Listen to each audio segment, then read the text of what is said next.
Well, today's the final Sunday of 2020. What a year it's been, eh? A year we'll remember for a long, long time. The year where everything that we planned didn't happen. A year where, for some folks, it'll feel like just a lost year of income for some people, a lost year of all the plans that you wanted, the holidays you wanted to go on. I know couples who had planned to get married and didn't get married. I think of those who lost loved ones, just a year of loss. And for those of us who it's not been that sort of dramatic, well, it'll still be a year where all the small plans that we'd made didn't happen. The holidays, the celebrations, the things that we'd looked forward to, none of them seemed to come about. I wonder, as you see the end of one year, how you're looking into 2021. I suppose if there's anything that this year's taught us is that we might be a little more humble about the things that we plan. That actually we might recognize that we're not always in control of stuff. I was thinking about the two couples that feature in the Christmas story, and I've spoke about them quite a lot this year from Luke's Gospel. It's about Zechariah and Elizabeth, that older couple who were well thought of. They were righteous. They'd lived a life that pleased God, and others would have sort of recognized in them a couple who would be emulated, a couple that others would look up to, and yet they had an ache in their heart that they couldn't have children, and now they were old, and it felt like it was too late. And then that other couple, Mary and Joseph, and for them, it was too soon. It was it all happened before it should have done, miraculously, wonderfully, but too soon. Neither couple really in control of their own schedules, their own calendars. One couple for whom everything was too late, and one couple for everything was too soon. And yet a couple that God was at work in both cases. And I guess at the end of a year, I just wanted to share really quickly that sense that you can walk into a year thinking, feeling, fearing that it's too late. And one of the things that the Christmas story tells us, which is a sort of like an ongoing story from the Old Testament, is that God is the God who says to people who will say of themselves, it's too late for me. God will say, just watch. Watch what I do. It's not too late. And for those who feel that things have overtaken them and things have happened too soon, well, perhaps within the Christmas story, there is that sense of which God says, don't panic. Actually, I'm in this.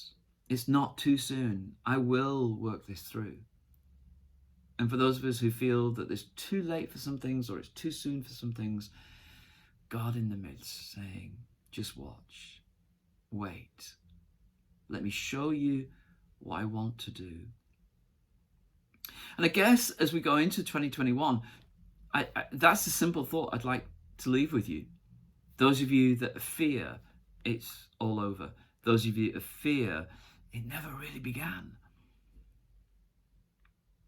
In one of the Psalms, the psalmist, when he's thinking about his own life, like lots of the Psalms, he's writing it at a time of trouble. And he says, he asks God to be merciful to him. He's in pain. He feels like his strength's ebbing away. But he says at one point in Psalm 31, he says this, but I trust in you.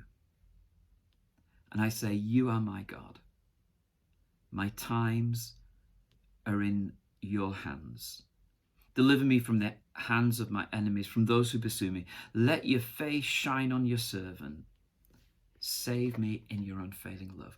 And it's that sort of little phrase, my times are in your hands, that I find great encouragement in. That sense that my life is being held by a hand that is bigger and stronger and safer than my own.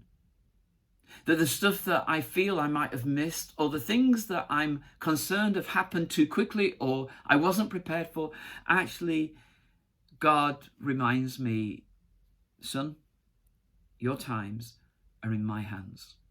Relax. I'm in charge of your calendar.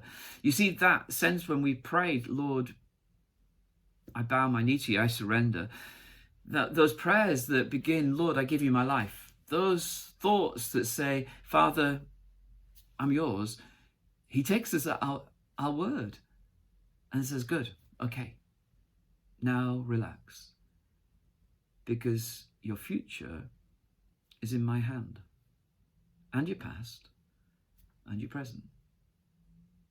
So I walk into 2021 with hopefully a little bit more humility about all the things that I think I can achieve in a year, because 2020 suggests that I'm not in control of loads of things, but also a sense of confidence that the one who holds me holds my times, holds my year, holds my future, holds my past, and holds me today. May you know the blessing of God as you say to him, Lord, my time is in your hand. May you know that when you worry that it's all gone by too quick. May you know it when you're anxious that it's all piling in too soon. May you know the beauty of your times being in his hands. Take care, and I'll see you in 2021.